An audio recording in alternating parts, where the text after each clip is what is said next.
I welcome to all of you to my YouTube channel JNV English Empire। और आज का video आपके लिए बहुत ही इंपॉर्टेंट होने वाला है क्योंकि इस वीडियो में इंग्लिश लैंग्वेज एंड लिटरेचर के नोट्स पर मैं डिस्कस करूंगा और हर एक क्वेश्चन के उस आंसर को कवर करूंगा जो आपके एग्जाम के पॉइंट ऑफ व्यू से बहुत ही इंपॉर्टेंट होने वाला है। इसका मतलब आप अपने एग्जाम में इस वीडियो के थ्रू बहुत ही अच्छे मार्क्स स्कोर करने वाले हो। So without wasting your time let's start our video English language and literature. इस वीडियो में हम आपसे बात करने वाले हैं क्लास 9th इंग्लिश नोट्स की। और today I am going to cover all stories from the book movement और the notes are presented by JNV English empire. तो let's start to cover all the question and answers. Okay, the first chapter, the first story is the lost child. पहली कहानी lost child है और इसका पहला question, what are the things the child sees on his way to the sea fair. और वो कौन सी चीजें हैं जिन्हें बच्चा देखता है रास्ते में मेले के लिए। जब वो मेले जाता है तो रास्ते में किन किन चीजों को देखता है। Why does he lag behind, और वो पीछे क्यों छूट जाता है, आपको ये भी बताना है। On his way to the fair, अपने रास्ते के लिए, मेले के लिए। जब वो मेले जा रहा था तो रास्ते पर the child sees the following things, नीचे दी हुई चीजों को देखता है। He sees toys displayed in the shops lined up on the way, वो देखता है कि खिलौनों को डिस्प्ले करके, प्रदर्शित करके रखा गया है दुकानों में। और जो दुकानें लाइन अप करी हुई थी, रास्ते में उनकी लाइन लगी हुई थी, तो उन्हें देखकर काफी अट्रैक्ट होता है। लेकिन इसके बाद वो क्या देखता है, he seize the vast mustard field yellow like melting gold, और एक बहुत ही विस्तृत सरसों का खेत देखता है जो पीला दिखाई पड़ रहा था, पिघले हुए सोने की तरह। He sees dragonflies, butterflies and black bees flapping their wings, वो देखता है कि ड्रैगन फ्लाइज और बटरफ्लाइज ब्लैक बीज को अपने परों को फड़फड़ाते हुए। He also sees little insect, वो छोटे छोटे पतंगों को देखता है। एंड वर्म्स, कीड़ों को देखता है। Teeming out in the sun, जो सूरज की रोशनी में टीमिंग कर रहे हैं। The child hears cooing of a duck in the grove, वो ग्रोव में एक फाख्ते की कूकने की आवाज सुनता है और उसकी तरफ अट्रैक्ट हो जाता है। तो these were the things he was attracted, ये वो चीजें थी जिनके लिए वो आकर्षित था और इन्हीं वजह से वो पीछे छूट जाता है। The child is often lagged behind, बच्चा अक्सर पीछे छूट जाता है because he watches the different happenings around him, क्योंकि अपने चारों तरफ विभिन्न घटनाओं को देखता है। He would get attracted to these things, इन चीजों के लिए आकर्षित हो जाता and would stop his way, और अपने रास्ते में रुक जाता। तो dear students, in this way we were also attracted in our childhood, हम अपने बचपन में भी इसी तरीके से रुक जाते थे और चीजों के प्रति आकर्षित हो जाते थे। Your second question is, in the fair he wants many things, मेले में कई चीजें चाहता है। व्हाट आर दे, वो कौन कौन सी हैं। Why does he move on, वो क्यों चल पड़ता है। Without waiting for an answer, बिना सवाल का इंतजार करे, बिना जवाब का इंतजार करे क्यों चल पड़ता है। In the fair the boy wanted the following things, मेले में लड़का नीचे दी हुई चीजें चाहता है लेकिन वो चल पड़ता है। क्यों चल पड़ता है, उसे मालूम है कि उसके पापा उसे लाल आंखें दिखाएंगे और उसे ना कर देंगे। He wanted to buy barfi from a sweetmeat seller, वो एक हलवाई से बर्फी खरीदना चाहता है because it was his favourite sweet, क्योंकि ये उसकी फेवरेट मिठाई थी। But for the barfi they would call him a greedy child, लेकिन बर्फी के लिए उसके माँ बाप उसे लालची बच्चा बुलाएंगे, इसलिए ही मूव्ड ऑन, वो चल पड़ता था कि नहीं, बर्फी नहीं खरीदना क्योंकि माँ बाप ऐसा बोलेंगे। He wanted a garland of flowers, उसे एक गार्लैंड ऑफ फ्लावर चाहिए थी, फूलों की माला। फ्लावर सेलर से, but they would consider them cheap, लेकिन माँ बाप कहेंगे अरे ये तो बहुत सस्ते हैं यार, क्या खरीद के करोगे इन्हें। नेक्स्ट, ही सा अ बैलून सेलर, आगे की तरफ वो एक गुब्बारे बेचने वाला देखता है। Wanted rainbow colours of balloon, और चाहता है कि रेनबो कलर के बैलून उसे मिल जाएं। But they think him grown up for the balloons, लेकिन माँ बाप सोचते हैं कि वो बड़ा हो गया है गुब्बारों के लिए, अब उसकी उम्र नहीं कि वो गुब्बारों के साथ खेले।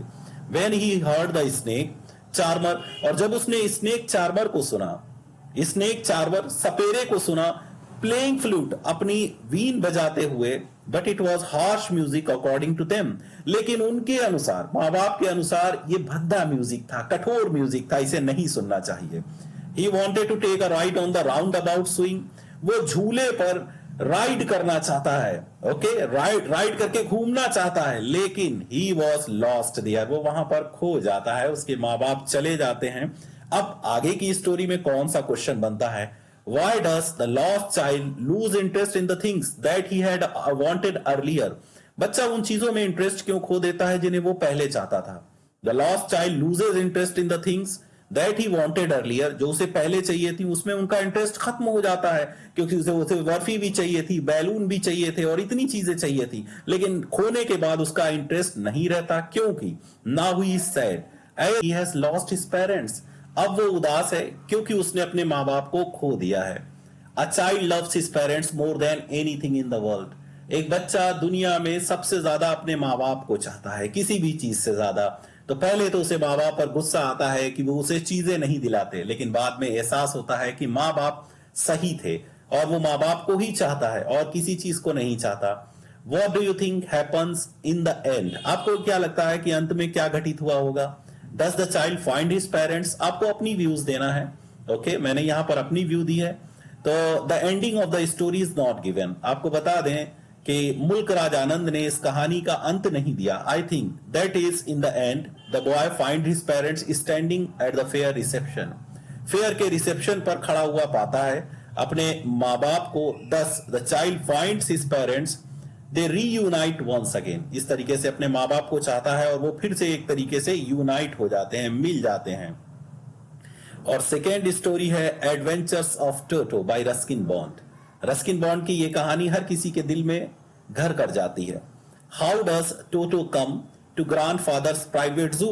टोटो ग्रैंडफादर के प्राइवेट जू में कैसे आया? You know, Toto was a pretty monkey. Toto एक खूबसूरत सा बंदर था. The writer's grandfather was fond of pet animals. लेखक के दादाजी पेट एनिमल्स, पालतू जानवरों के शौकीन थे. One day he saw a red coloured monkey. एक दिन उन्हीं ने लाल रंग वाला एक बंदर देखा. Tied to a throw with a tonga driver. एक टोंगा ड्राइवर के साथ एक खूंटे से बंधा हुआ था. He like the monkey. उन्हें बंदर इतना पसंद आया, सो इसलिए he bought Toto from tonga driver for the sum of 5 rupees, कि उसे 5 रुपए में टोंगा ड्राइवर से खरीद लिया. लेकिन जब घर आता है तो क्या गुल खिलाता है. Toto was a pretty monkey. Toto एक खूबसूरत सा बंदर था. In what sense is Toto pretty? आपको यह बताना है कि किस तरीके से टोटो खूबसूरत था. भाई देखने के लिए नजर चाहिए, बंदर भी खूबसूरत लगते हैं. The writer says that Toto was pretty. Writer कहता है कि टोटो खूबसूरत था. He had bright shining eyes. उसकी चमकती हुई आंखें थी, विच वर फुल ऑफ मिस्चीफ, लेकिन शरारत से भरी हुई थी जो. तो his teeth were like pulse. उसके दांत मोतियों जैसे थे. He had a long tail. उसकी एक लंबी सी पूंछ थी, which was like a third hand for him, जो उसके लिए तीसरे हाथ का काम किया करती थी. His hand seems. उसके हाथ ऐसे लगते थे as if dried in the sun to make pickle. मतलब कई सालों से उनका अचार बनाने के लिए धूप में रखा गया हो.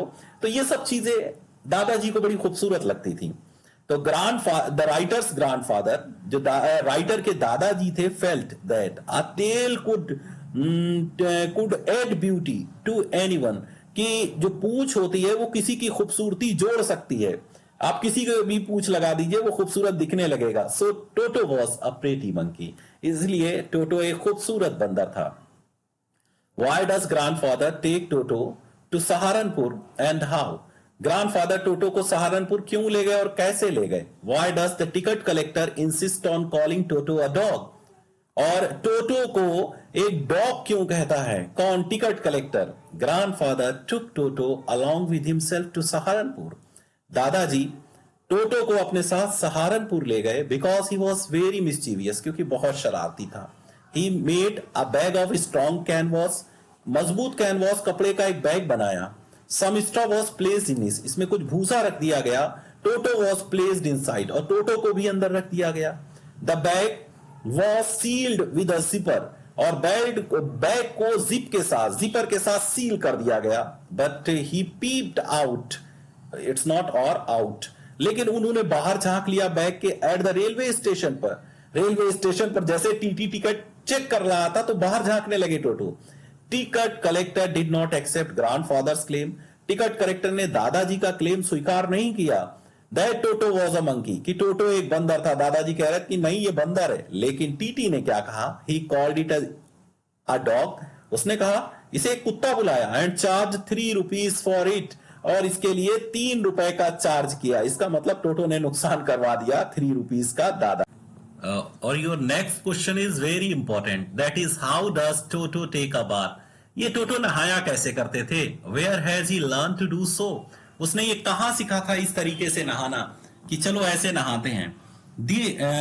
How does Toto almost boil himself alive, Toto ने किस तरीके से लगभग अपने आप को जिंदा उबलवा दिया था।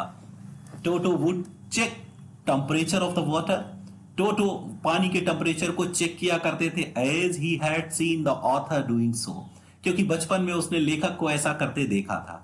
Then he would step into the tub, तब कब टब में कदम रखा करते थे एक एक कर कर। He rubbed soap on his body, अपनी बॉडी के ऊपर साबुन को रगड़ा करते थे।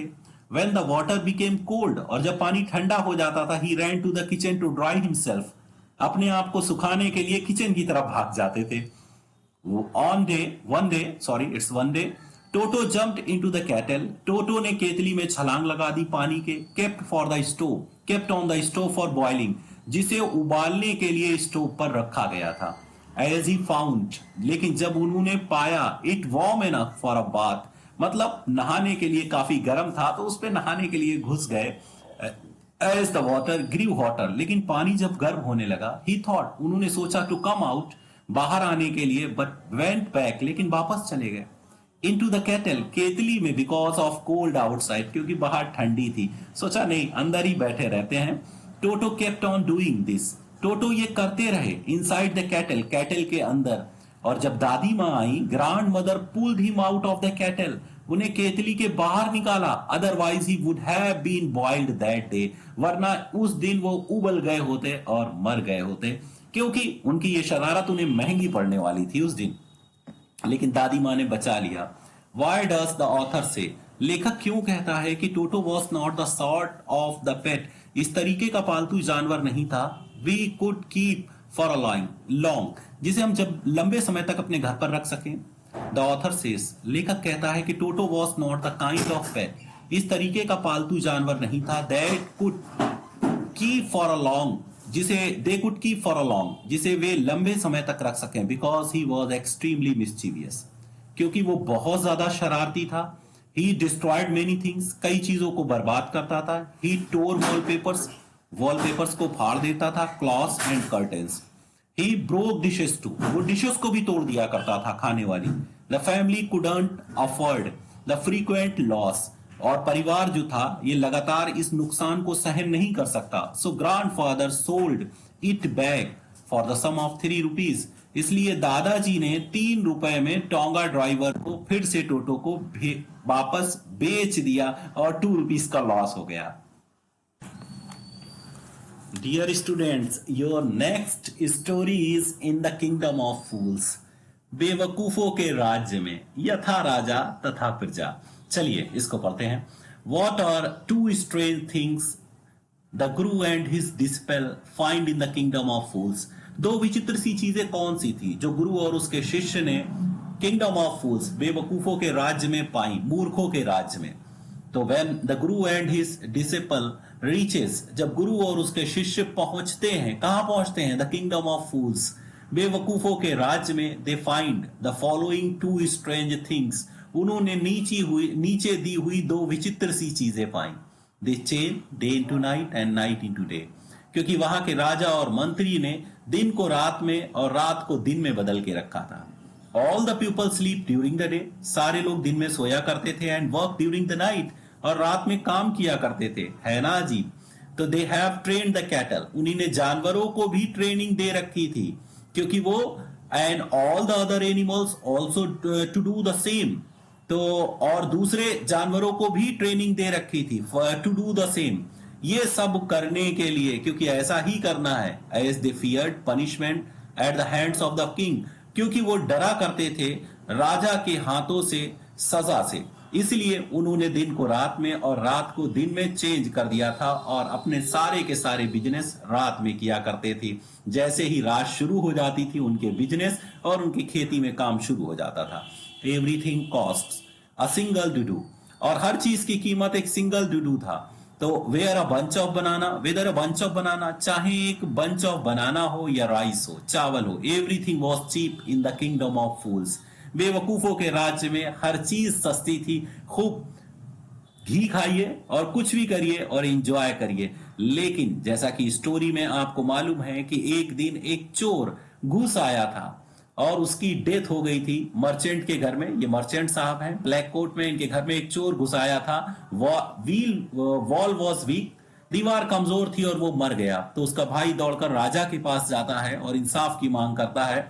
तो राजा कहते हैं कि ये मर्चेंट साहब को फांसी लगा देना चाहिए। लेकिन मर्चेंट साहब क्या कहते हैं, देखिए ट्रायल में, it's a trial scene.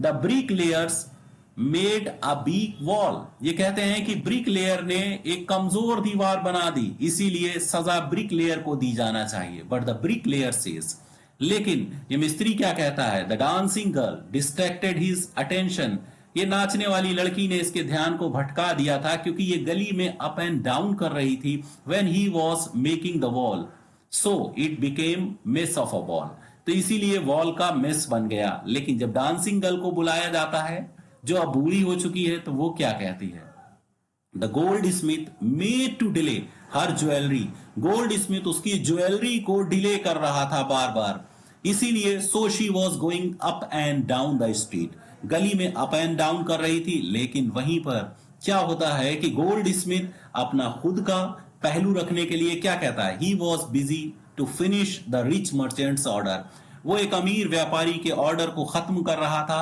So he kept the dancing girl on delay, इसीलिए डांसिंग गर्ल को डिले करके रखा है। And the old okay and the rich merchant was the father of the merchant where the wall fell on the thief, जहां चोर के ऊपर दीवार गिरी थी वो उसका पिता ही था। जैसा कि आप सब जानते हैं इसने प्रॉपर्टी अपने पिता से ली तो उसके गुनाह भी इसी को मिलना चाहिए। तो सजा के लिए रियल हकदार रिच मर्चेंट को ही पाया जाता है। So your next question is, who is the real culprit according to the king, king के अकॉर्डिंग असली अपराधी कौन है। Why does he escape punishment, वो पनिशमेंट से क्यों बच गया। According to the king the real culprit was merchant's dead father, merchant के मरे हुए फादर ही वास्तविक अपराधी थे।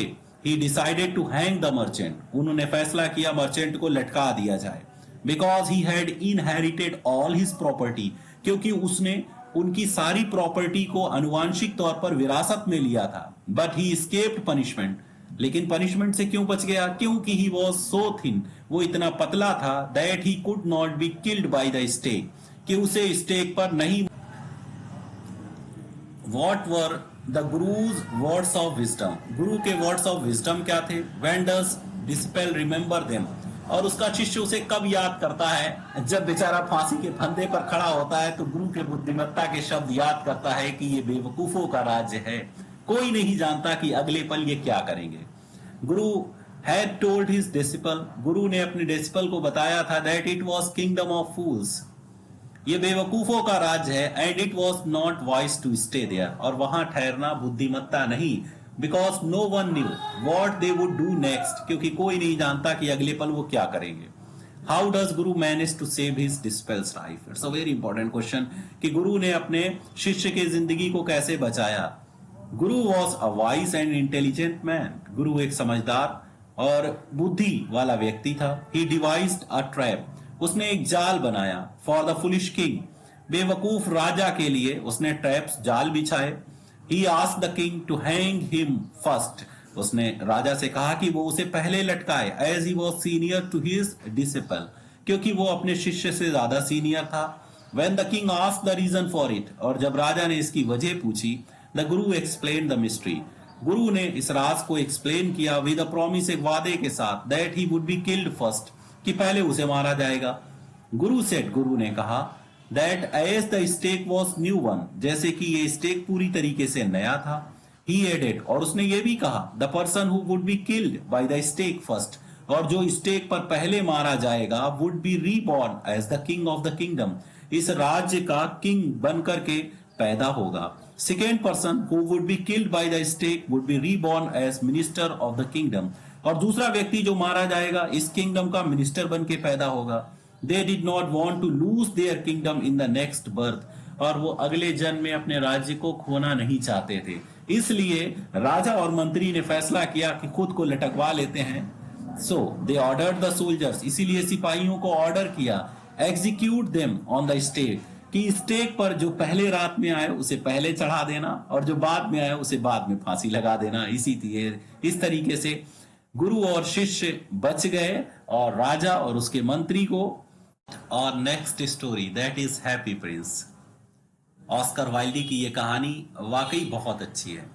Why do courtiers call the Prince happy Prince? दरबारी कोर्टियर्स जो दरबारी थे वो प्रिंस को हैप्पी प्रिंस क्यों कहते थे?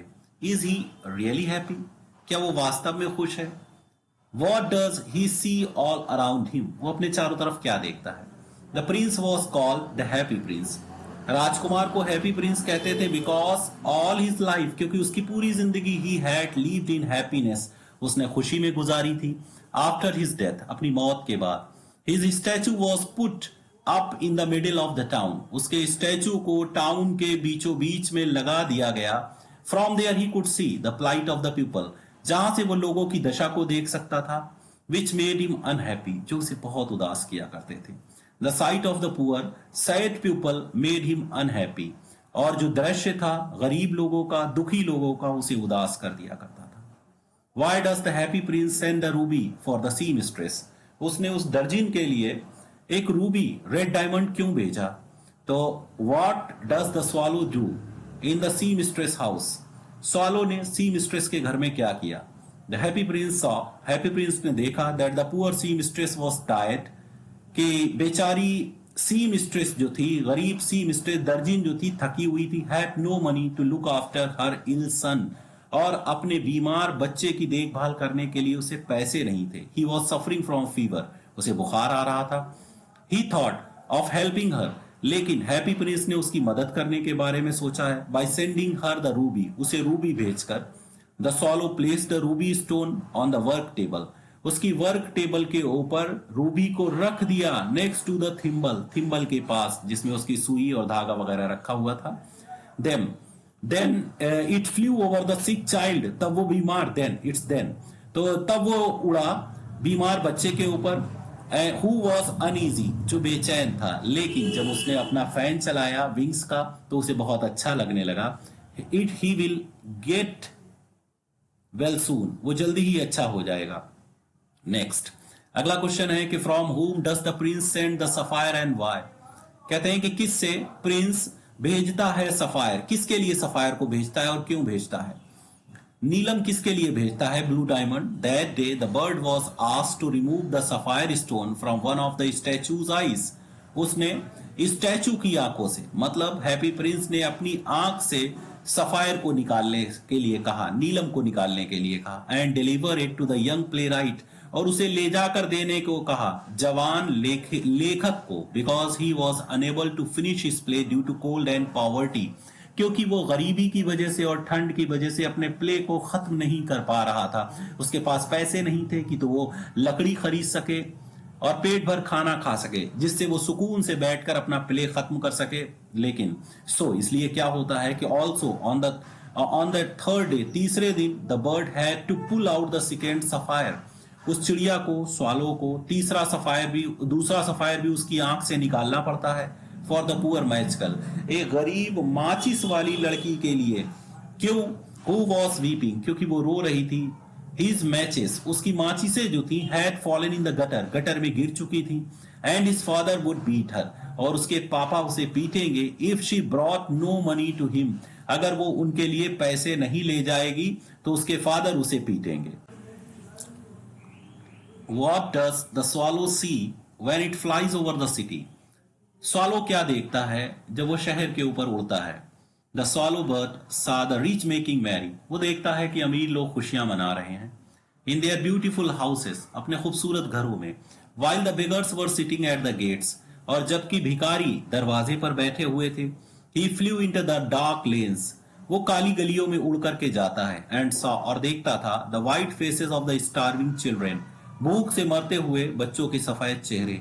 लुकिंग आउट लिस्टलेसली, जो बेचैनी से देख रहे थे, एट द ब्लैक स्ट्रीट, काली गलियों में। अंडर द आर्क वे, और जो आर्क वे था ऑफ द ब्रिज, पुल का, the two little boys were lying in each other arms, दो लड़के एक दूसरे की बाहों में लेटे हुए थे। Trying to keep themself warm, और अपने आप को गर्म रखने की कोशिश कर रहे थे। दे वर हंग्री, वो भूखे थे। दे रैन अवे फ्रॉम देयर, वो वहां से भाग गए। When the watchman shouted at them, जब वॉचमैन उन पर चिल्लाया कि यहां से भाग जाओ, तो वो भाग गए। बहुत ही गरीबी थी। Why did the swallow not leave the prince and go to Egypt? Swallow ने प्रिंस को क्यों नहीं छोड़ा और इजिप्ट क्यों नहीं गया? The swallow bird did not leave the prince. राजकुमार को नहीं छोड़ा, as it loved him, क्योंकि वो उसे बहुत प्यार करता था। As the statue was blind, अब हैप्पी प्रिंस पूरी तरीके से अंधा हो चुका था। The bird wanted to remain with it. चिड़िया उसके साथ बने रहना चाहती थी। What are the precious things mentioned in the story?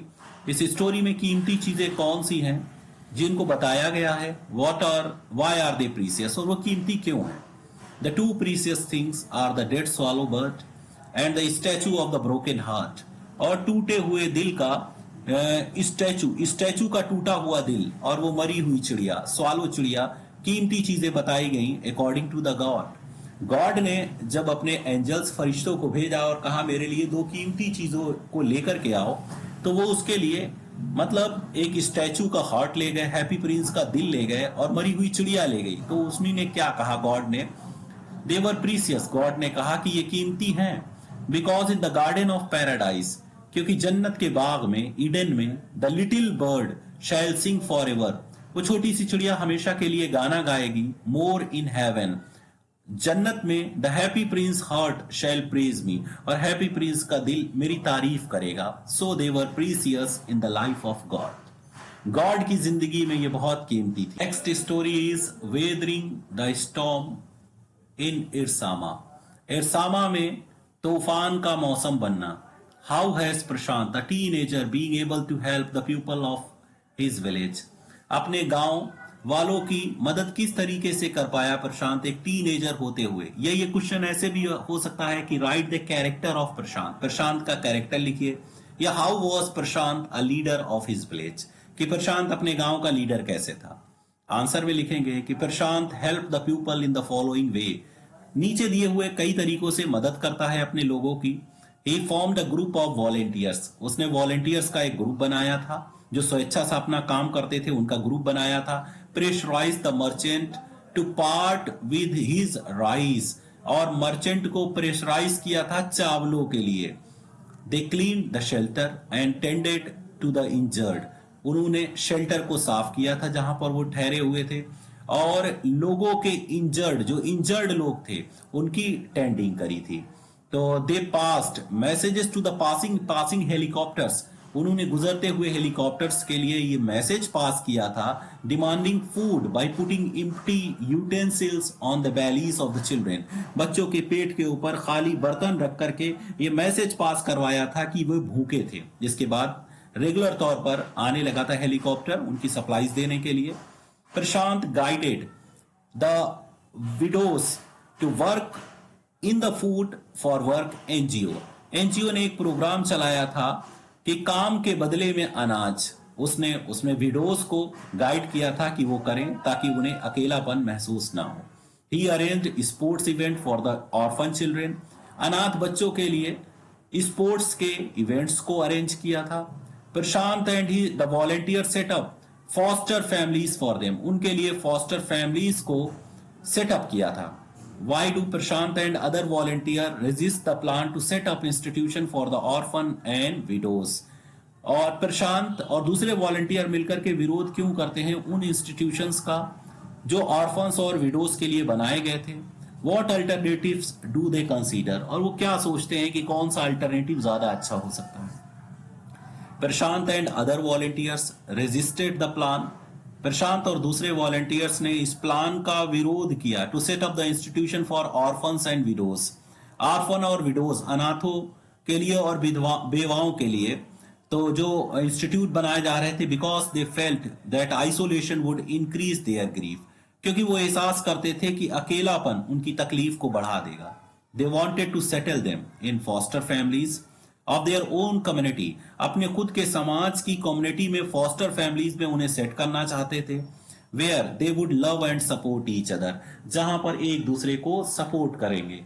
उन माओं को बच्चे मिल जाएंगे जो बिना बच्चों के हो गई थी, और उन बच्चों को वो माएँ मिल जाएंगी जिनकी माएँ खो गई थी। तो इस तरीके का प्लान था प्रशांत का इंस्टीट्यूशन सेट करने के पीछे। Next story is a house is not a home.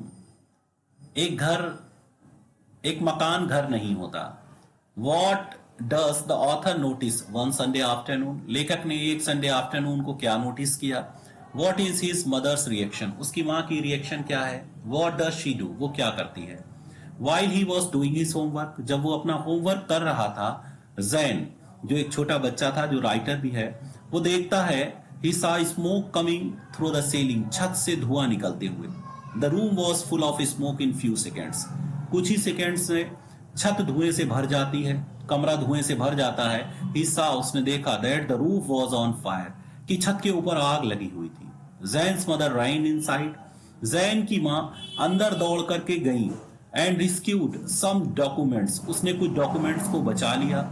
She went again to get his father's photographs and letters, वो दोबारा वापस गई अपने उसके जैन के पापा के फोटोग्राफ और लेटर लेने के लिए, which were the only memories with them, क्योंकि ये केवल यादें थी उनके साथ। जब से वो डेथ हो गई थी उनकी, गुजर गए थे, तो उनके पास सिर्फ उसके फोटोग्राफ्स और लेटर ही थे।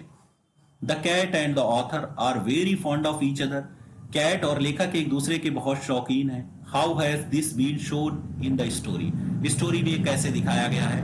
Where was the cat after the fire, और आग के बाद बिल्ली कहाँ चली गई थी जब आग लग गई थी। Who brings it back and how, कौन इसे वापस लाता है और कैसे लाता है। The cat and its master Zan, cat और इसका master Zan were attach to each other, एक दूसरे से काफी अटैच थे, क्लोज थे। Every morning Zan would disturb the cat, हर सुबह जैन बिल्ली को डिस्टर्ब किया करता था। एंड वेक इट, और इसे जगाता था। The cat would follow him, बिल्ली उसका पीछा किया करती थी। क्लाइंब अप हिज रोप्स, उसके कपड़ों पर चढ़ जाती थी। सिट इन हिज पॉकेट, उसकी पॉकेट में बैठ जाती थी। एंड स्लीप देयर, और वहां सो जाती थी। The cat would remain with Zan all the time, बिल्ली जैन के साथ पूरे टाइम पर बनी रहती थी। वाइल ही स्टडीड, जब वो पढ़ता था, it would hit its tail on the pen, उसके पेन के ऊपर अपनी पूंछ मारा करती थी। फॉर एंटरटेनमेंट, मजे के लिए, ठीक है। When the house was on fire, जब घर में आग लगी हुई थी, तो it ran miles and miles away because of fear, डर के वजह से बिल्ली मीलों मील दूर भाग गई थी। And a lady got it, और एक लेडी ने इसे पाया था, but she could not return for a long time, लेकिन एक लंबे समय तक इसे लौटा नहीं पाई। Because she had no contact that whose cat was it, उसके पास कोई कॉन्टैक्ट नहीं था कि ये बिल्ली किसकी है। A lady brought it back, so his life came back, तो एक दूसरे से बहुत प्यार करते थे, वो लेडी वापस लेकर के आई, इसीलिए जैन की जिंदगी भी वापस आ गई। वो कैट से बहुत प्यार किया करते थे। What reactions of the school mates change the author's understanding of life, कौन सी रिएक्शन उसके स्कूल मेट्स की लेखक की समझ जिंदगी के लिए और लोगों के लिए बदल देती है। कंफर्ट हिम इमोशनली, और उसे भावात्मक तौर पर बहुत ही आराम दिलाती है। How does his loneliness vanish, उसका अकेलापन कैसे गायब हो जाता है।